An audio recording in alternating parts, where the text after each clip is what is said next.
بڑھ کر کون کسی کو جانتا ہوتا ہے؟ حضرت ام المومنین خدا کی قسم اٹھا کے کہنے لگی، فرماتی ہے کہ مردوں کے متعلق تو مجھے نہیں پتا، لیکن جہاں تک خواتین کا تعلق ہے تو میں رب کی قسم اٹھا کے کہتی ہوں کہ چال ڈھال میں، اٹھنے بیٹھنے میں، آنے جانے میں، انداز گفتگو میں، کھانے پینے میں اور ہر چیز میں اگر کسی نے حضور کی سیرت اور صورت کا عکس دیکھنا ہو تو حضور کی لذت جگر سیدہ فاطمہ زہرا کو، ان سے بڑھ کر ایک ایک ادا میں نے حضور کی کوئی تصویر نہیں دیکھی۔ پتہ چلا کہ وہ صرف خون مصطفیٰ نہیں ہے، اللہ نے انہیں کردار مصطفیٰ کی چلتی پھرتی تصویر بنا دیا ہے۔ نبی کریم صلی اللہ علیہ وسلم کو حضرت مولا علی سے کتنی محبت ہے، اللہ اللہ۔ حضور کی خدمت اقدس میں بنا ہوا پرندوں کا گوشت پیش کیا گیا بطور تحفہ، دسترخوان بچھ گیا اور وہ گوشت حضور کے سامنے رکھ دیا گیا۔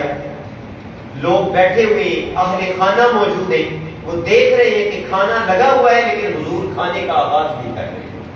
حضور ہاتھ آگے نہیں بڑھا رہے۔ تو جب انتظار کرتے کرتے کچھ دیر گزرا تو حضور نے دعا کے لیے ہاتھ اٹھائے۔ پھر اہل بیت کرام کو پتہ چلا کہ حضور کھانا شروع کیوں نہیں کر رہے، حضور نے دعا کیا فرمائی، اللہم اقتنی بِأَحَبِّ خَلْقِكَ إِلَيَّ يَأْكُلْ مَعِي، کہ یا اللہ تیرا نبی اس لیے کھانا نہیں شروع کر رہا اور آغاز طعام نہیں کر رہا کہ یا اللہ میرے دل کی تمنا ہے کہ تو اس بندے کو یہاں دسترخوان میں میرے پاس لے آ جو تجھے اپنی مخلوق میں سب سے پیارا ہو، جو تجھے سب سے بڑھ کے محبوب ہو، یأکل معی، وہ آئے گا میرے ساتھ دسترخوان میں بیٹھے گا تو میں کھانا شروع کروں۔ حضور نے یہ دعا فرمائی تو صحابہ فرماتے ہیں کہ حضور دعا کر کے فارغ ہوئے، ادھر دروازہ کھلا اور حیدر کرار مولا مرتضیٰ دروازے سے اندر داخل۔ نبی کریم رؤوف الرحیم صلی اللہ علیہ وسلم نے سینے سے لگایا، وہ حضرت علی آئے تو حضور نے کھانے کا آغاز فرمایا۔ اس قدر محبت، اس قدر پیار، اور حضور نے یہ بتا دیا کہ صرف مجھے ہی پیار نہیں ہے، میرے رب کی بارگاہ میں بھی سب سے بڑھ کر محبوب ہے تو مولا علی کی ذات پاک ہے۔ نبی کریم رؤوف الرحیم صلی اللہ علیہ وسلم کو اپنے شہزادوں سے بھی بڑی انوکھی اور نرالی محبت تھی۔ بزرگ تشریف فرما دیں، بہت سے یہاں ایسے بھی ہوں گے جو دادے نانے بن چکے ہوں گے، جن کے پوتے پوتیاں بھی ہوں گے، نواسے نواسیاں بھی ہوں گے۔ کہا جاتا ہے کہ پوتے پوتیاں نواسے نواسیاں جو ہوتے ہیں نا، وہ اپنی سگی اولاد سے بھی بڑھ کے محبوب ہوتے ہیں، ان سے بیٹوں سے بھی بڑھ کے محبت ہوتی ہے۔ لیکن اللہ اکبر، حضور کو کتنی محبت ہے کہ صحابہ نے دیکھا کہ حضور کی گود میں ہے حسنین کریمین، اور حضور ان کو قریب کر کے چوم بھی رہے ہیں اور حضور انہیں سونگ بھی رہے ہیں۔ تو صحابہ نے یہ انداز محبت زندگی میں پہلی بار دیکھا۔ چومتا تو ہر کوئی ہے، عرض کیا یا رسول اللہ صلی اللہ علیہ وسلم، بچوں کو لوگ سینے سے بھی لگاتے ہیں، چومتے بھی ہیں، بوسے بھی لیتے ہیں، لیکن سونگتے ہوئے آج ہم نے پہلی بار دیکھا ہے کسی نانے کو کہ اپنے نواسوں کو سونگ رہا ہو۔ اللہ اللہ اللہ کے محبوب علیہ السلام نے فرمایا ہمارے حانتا یا من الدنیا، میں ان کو اس لیے سونگ رہا ہوں، یہ جنتی پھول ہے جو رب نے مجھے دنیا میں عطا فرما دی، میں انہیں سونگتا ہوں تو مجھے اس سے جنت کی مہک آتی ہے۔ حضور کبھی کندھوں پہ سوار کراتے ہیں، کبھی سینے پہ چڑھاتے ہیں، کبھی اپنی زبان مبارک ان کے منہ میں ڈالتے ہیں اور حسنین کریمین اس کو یوں چوستے ہیں جیسے بچہ کھجور کو چوستا ہے، کبھی انگلی پکڑ کے چلنا سکھا رہے۔ اور حضرت بریدہ رضی اللہ تعالیٰ عنہ جو حضور کے صحابی ہیں، انہوں نے جو منظر بیان کیا ہے وہ بھی کمال اہل بیت کے ساتھ محبت کا آئینہ دار ہے۔ وہ کہتے ہیں جمعے کا دن تھا، حضور منبر رسالت پہ جلوہ گر تھے، خطبہ جمعہ شروع تھا۔ آپ اور میں جانتے ہیں کہ خطبہ جمعہ کا احترام یہ ہے کہ حضور نے خطبہ جمعہ کے دوران نماز پڑھنے سے بھی منع فرما دیا، نماز بھی کوئی نہ پڑھے اس دوران، آپس میں بات تو دور کی بات رہ گئی۔ تو حضور خطبہ جمعہ دے رہے تھے، اتنے میں سیدہ نے اپنے دونوں شہزادوں کو نہلایا اور سرخ دھاری دار قمیص پہنائی اور کنگھی کر کے تیل وغیرہ لگا کے تیار کر کے انہیں جمعہ پڑھنے کے لیے مسجد میں بھیجا۔ دونوں شہزادے مسجد کے سامنے والے دروازے سے داخل ہوئے،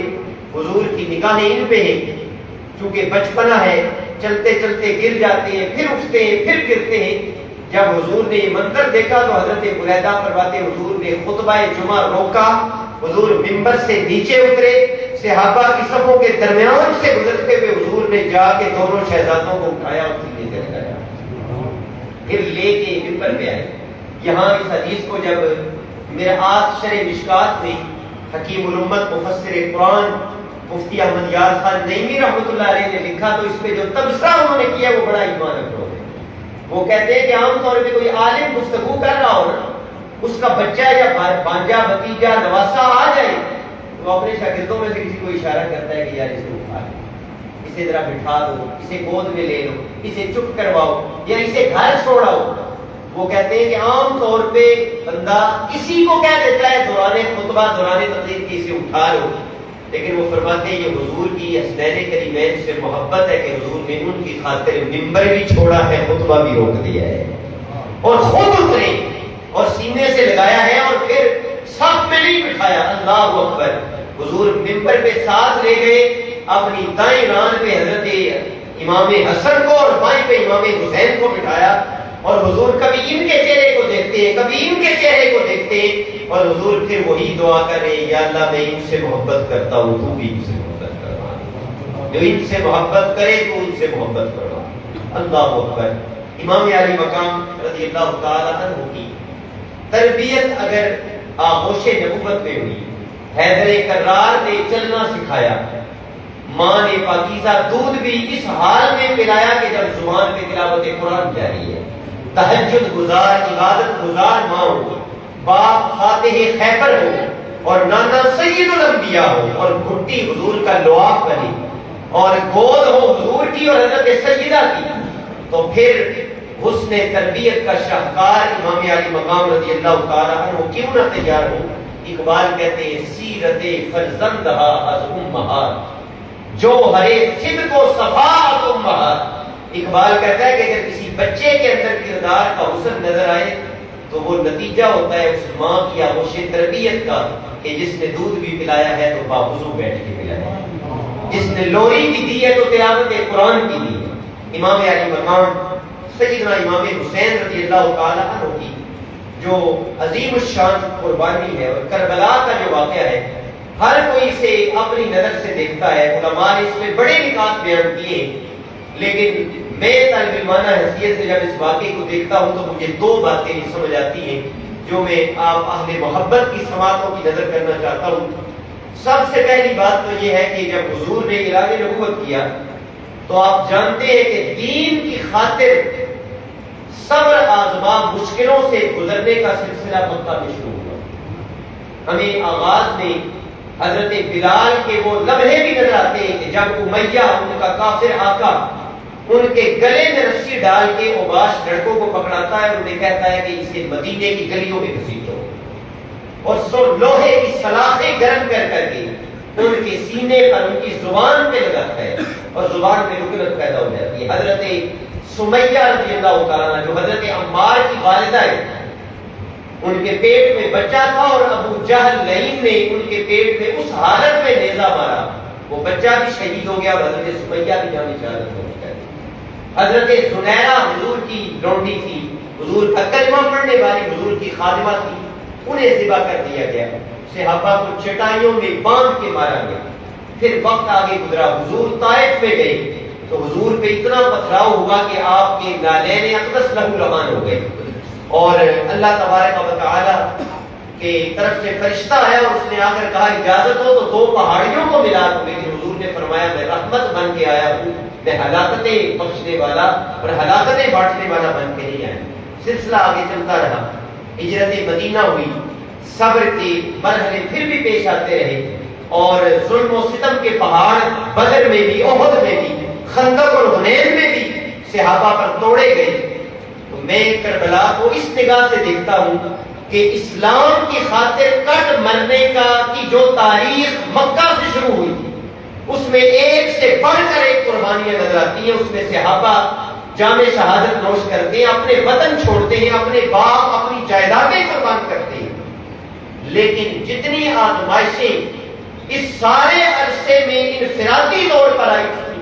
میں قربان جاؤں حسین کے کردار پہ وہ سارے امتحان ملا کے اللہ نے کربلا میں حسین کے ہاتھ پہ ڈالے۔ آپ صحابہ کی زندگیوں کو دیکھیں، کوئی خود قربان ہوا، بیٹا بچ گیا،